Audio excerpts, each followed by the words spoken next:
Hello students, today we are dealing with one important concept in the treatment approaches. We all know that there are different approaches in dealing with psychological disorders. There can be individual therapies, there can be group therapies, there are eclectic approaches and also integrative approaches. So today we are focusing on group approaches or call it as group psychotherapy. Whether it is group psychotherapy or individual psychotherapy, the aim of the therapy is to help the client in dealing with the difficulties and make them cope with the situations effectively. The only difference in the individual therapy and group therapy is, in individual therapy, the client meets only one therapist and it is a one-to-one interaction, whereas in group psychotherapy, the client meets with various other members of the group, and in this approach there may be more than one therapist. The aim of group psychotherapy is to help the client in dealing with the emotional difficulties, in enabling them to overcome these difficulties and eventually leading to the personal development of the client. In this group therapy, the therapist is called as a conductor, facilitator or an educator. He chooses those individuals as participants whom he feels that they would benefit from this kind of a group therapy and who can provide or who can create an impact on the other members of the group.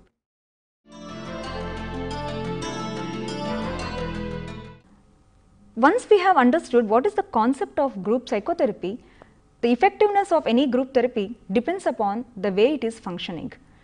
It depends upon how the group is functioning. So let us see how the group psychotherapy functions. What are the rules and regulations involved in this? What is the responsibility of the participants? In this group approach, members of the group share their personal issues which they are facing with the group. The participants can talk about the events which they have witnessed during the week, their reactions to the events, how they have dealt and various other aspects. The participants can also share their inner feelings during the previous sessions. They can relate the issues raised by the others and also they can react to the words of the therapist. Sometimes when the members are interacting with the group, the other participants in the group may give feedback, may provide support and sometimes also give effective criticism or constructive criticism in order to make the member understand or realize his inner feelings or the way he was committing mistakes in dealing with the life situations. The subjects for the discussion in the group therapy are not determined by the group leader or call it as group therapist, but the topics are taken spontaneously as decided by the members of the group. When the members are interacting with the other members, they try to realize that the problem which they are suffering, it is not their own problem or it is not all alone they are suffering with this, but there are various other people who are having the similar problem and experiencing the similar feelings or thoughts. When they are sharing their intimate feelings, their inner feelings, which was creating a large impact on their personality, naturally the other members come to their rescue by providing the moral support. Especially when they are experiencing the intense stress, the group members act as a stress buffers. Not only that, even the feedback which they get from the members of the group provides them a kind of a support in understanding what are their maladaptive behaviors, how they can rectify their behaviors, what is that they have to change, are they ready to change, and then try to come out with constructive solutions or reactions. Group therapy not only helps the participants share their feelings, but it also becomes a lab for them to try new behaviors. Once the participants understand that there is some problem in the expression of their feelings or in their thought process or in their behavior, and when the members give the feedback and when the therapist tries to give them the guidance, they try to experiment with these new behaviors before they try to act out in the real life situations. Sometimes when they are trying to interact with the other members who are having different personality traits, some of them may represent few people whom they have seen in the past, whom they have experienced similar personality traits in the past or in the present life, and this helps them to understand how to deal with these people with different personality traits or with different temperaments. Group therapy gives them an opportunity to work through these situations.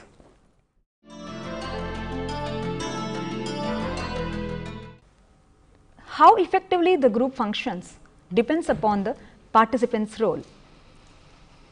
The role of the participant is very vital for the group therapy to be effective. In the group approach, the participant is expected to be on time and he has to come every week for the prescribed number of sessions. Not only the information shared by the other members, but the names of the participants also have to be kept confidential by the members of the group. In some groups, the members are asked to commit at the beginning of the therapy itself to commit for a specified length of the time. The session may last for about 3 to 4 sessions, or it could be more than that, but the individual is given the information about the number of sessions and the commitment from the participant is elicited at the beginning of the approach itself. Generally, the usual commitment in most of the group approaches is 3 to 6 months. This helps them to get a sense of what is happening in the group, what is that is expected from the participant and how it would be useful to them. When we expect the participants to share their personal information or the difficulties or the stress levels, it is not a compulsion that each and every member has to do that. It all depends upon their interest and the participation level. No one is compelled to express their inner feelings, share their difficulties, but it is out of their interest. They can come out with their emotional turmoils and other members try to give them the social support and the moral support. How the group is constructed?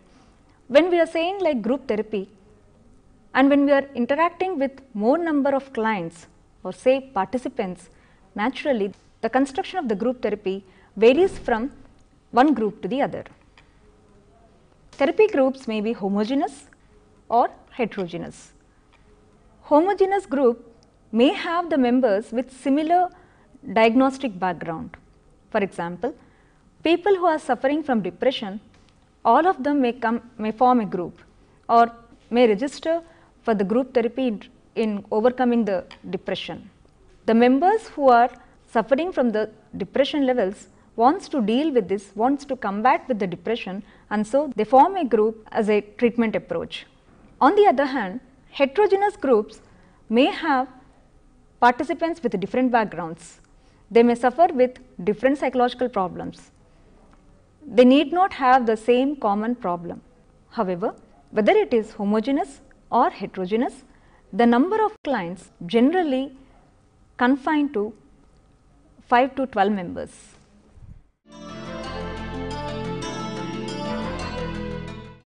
Because the research and the clinicians agreed that group therapy can be more effective in certain cases with some clients compared to the individual psychotherapies, there are different ways of conducting this group therapy and there are various groups which are formed for a particular purpose of helping these clients suffering with various psychological turmoils. So, one particular psychotherapeutic group is supportive group. In this approach or in this group, the therapist ensures that the participants' experiences are used only positively. Whatever experiences, whether it is pleasant or unpleasant, shared by the members are not used or are not commented upon, but their experiences are discussed upon in a positive light, so that even the other members of the group will be benefited by the experiences of the others. In the supportive groups, they also see that the relationship between the members is very cordial, but at the same time they also see that the relationship is not becoming intense. In these supportive groups, the therapist takes care that the very vulnerable clients will not become the victims when they have to share their experiences or when they have to receive the criticism from the others. Proper support and security will be given by the therapist. In this way, each member gets the support from the members of the group. At the same time, they offer support to the other group members. The other type of psychotherapeutic group is self groups. These groups are generally organized and led by patients or ex-patients who have identified their maladaptive behavior patterns, who have identified their feelings and thought processes, and who have learned a better way of dealing with their situations. These people, they might have suffered earlier from any kind of a substance abuse or any kind of a mental illness like depression or suicidal tendencies, but how effectively they could combat those tendencies and how normally they are able to adjust to the present life situations. The experience of these participants will also help the other participants when they listen to their experiences, when they listen to their feelings, when they listen to their strategies which have been proved very productive. Once they listen to the other members of the self-help groups who could come out of their psychological turmoil successfully, these people also raise the doubts regarding various issues as to how they could deal with certain anxieties, certain insecurities, and also the environment around them. Certain examples of self-help group include Alcoholic Anonymous organizations, groups of parents with mentally handicapped children, groups of parents who are having autistic children.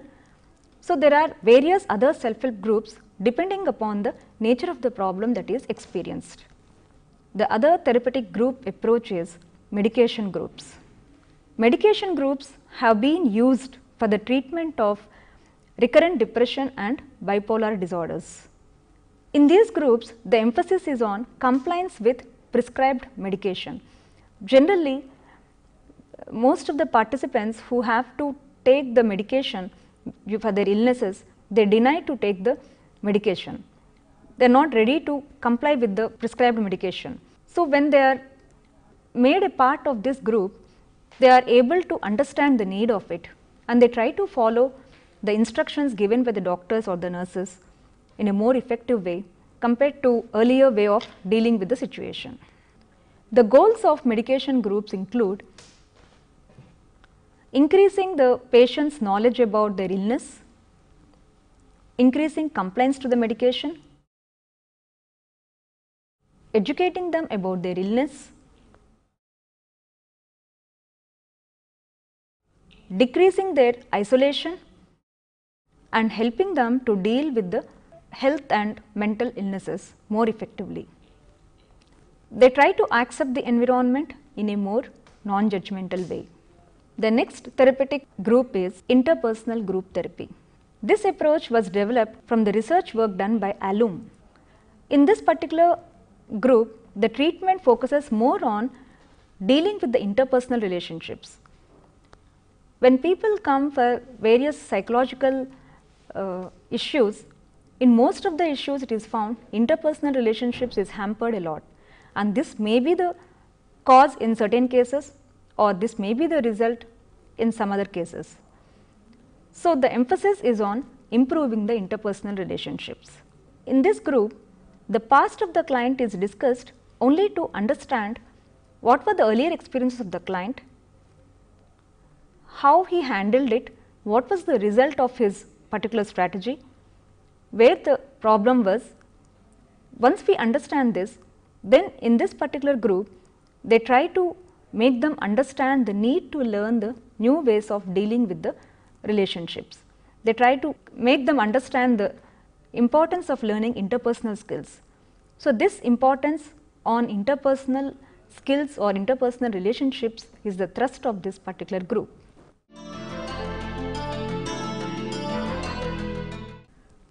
Though these are basic types of therapeutic groups, there are some other therapeutic groups like encounter groups. When you hear the term encounter, the name itself indicates it is more intense.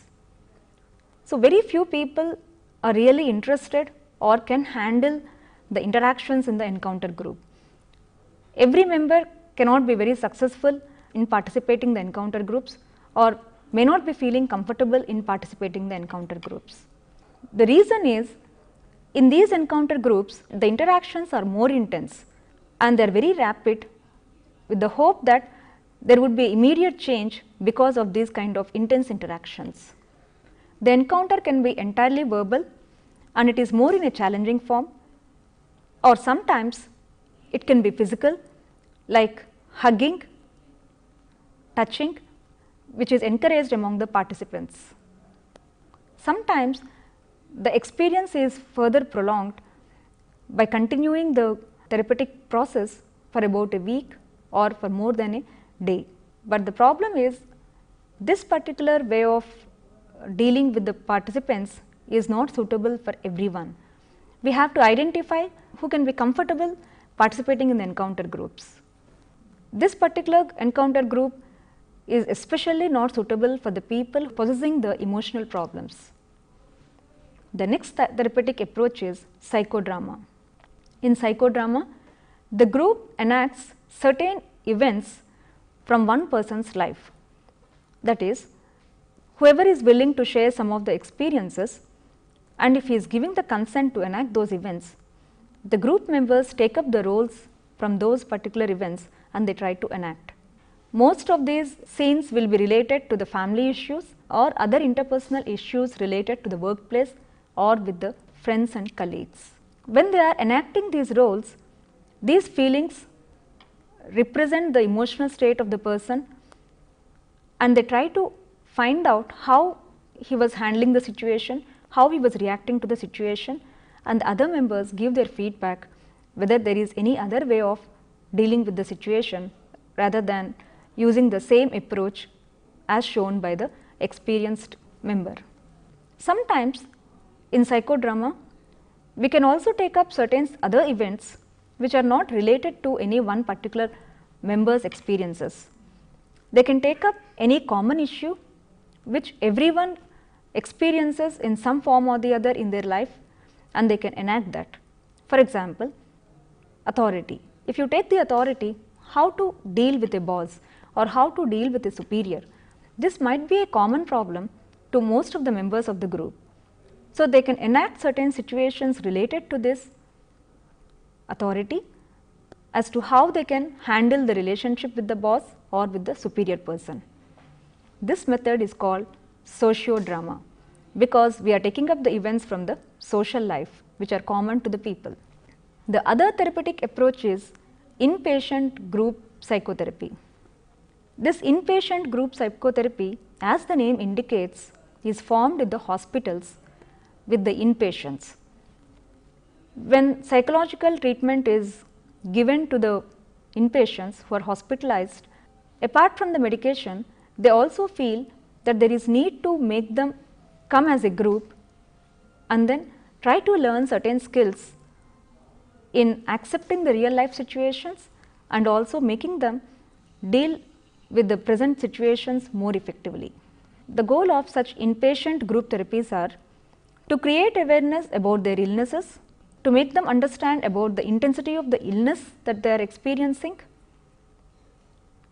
They also interact with other group members who already recovered from the similar problem or who are experiencing the same kind of a disease, whether it is physical or mental, and this helps them to get the feedback from the other people, that is other inpatients, which make them understand and learn better coping strategies in accepting these situations.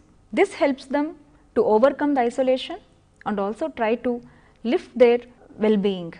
Lazel is the person who is credited with the development of this inpatient group therapy.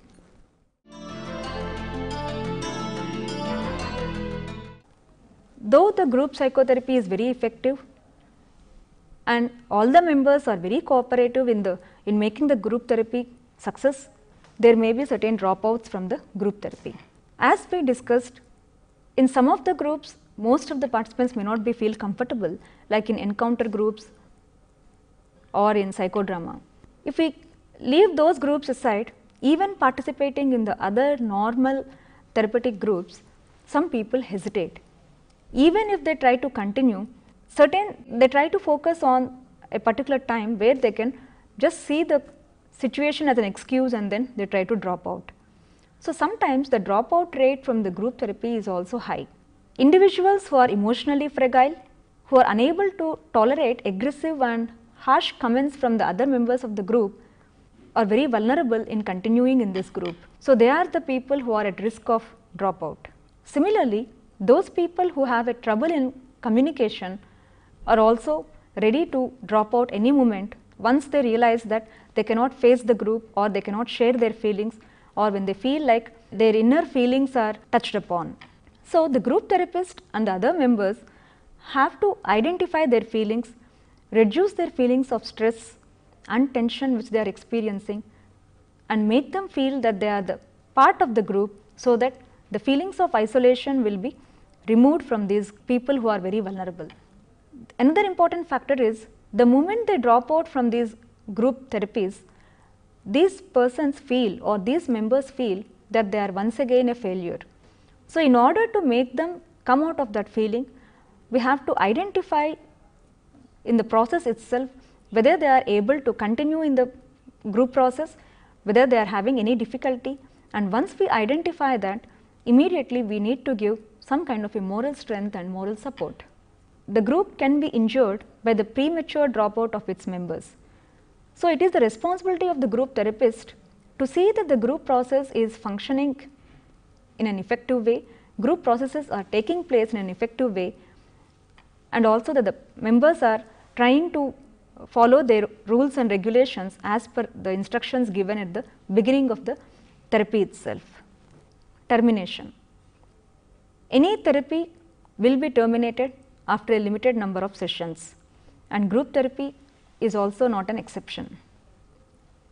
Different groups try to terminate themselves in different ways. For example, if we take drug de-addiction centers and some other rehabilitation programs, the groups themselves will not terminate, only the members will be moving in and moving out as per their treatment focus upon, sometimes as per their treatment. Sometimes people have left the group either after the completion of the treatment or even before the treatment. Once again they may come back when they feel the need of it. Whereas, in some other groups, once the group is terminated, they have to face the real life situations based upon their coping skills that they have learnt in the group process. Some other groups, at the beginning of the formation of the group itself, will set the end date as to when it will come to an end, after how many sessions or after the prescribed number of goals. Some other groups may continue to interact until the therapist and the other members feel that they have reached the goal, or they may continue once they feel that there is a need to have some more sessions. So, when a particular group terminates depends upon group to group and also depends upon their goals. However, termination is not so easy, because members develop a sense of support, a feeling of bondedness. The termination may create some kind of an emotional turmoil, as many people suffer from feelings of anger, grief, abandonment and rejection. It is the responsibility of the therapist to identify process itself who will be very vulnerable at the end of the termination, and he has to see that they try to accept the termination in a more normal way rather than experiencing these kind of intense emotional feelings. This is the time, that is, when the group comes to a termination, the therapist can check whether the group members are accepting the termination in a very natural way, using their coping strategies, whatever they have learnt in the group process, or whether they have failed in implementing these techniques. Working through this termination is an important part of the treatment process. So, if the members are failing to terminate the group in a more effective way, naturally the functioning of the group approach is also questionable sometimes. There are also certain limitations for the group therapy. It is not suitable for those people who are suffering with depression or who are at a risk of suicide. Similarly, manic patients have a difficulty in continuing in the group therapy. The reason is they have high feelings of elation, excitement, high irritability, and it is difficult to manage these people. Similarly, patients with subnormal intelligence may not benefit from this kind of a group psychotherapy. To conclude, group therapy was proved very effective in dealing with various psychological issues.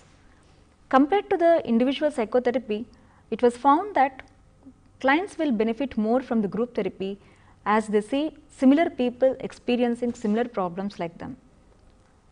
However, the effectiveness of group therapy depends upon the way the group is functioning, the role of the participants, and also effectiveness of the therapist.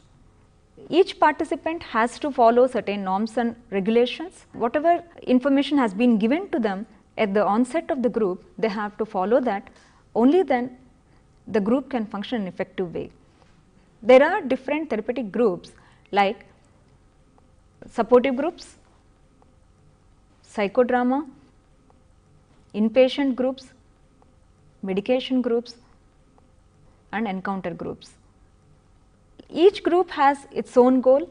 Each therapist will follow his own methods in trying to deal with these participants.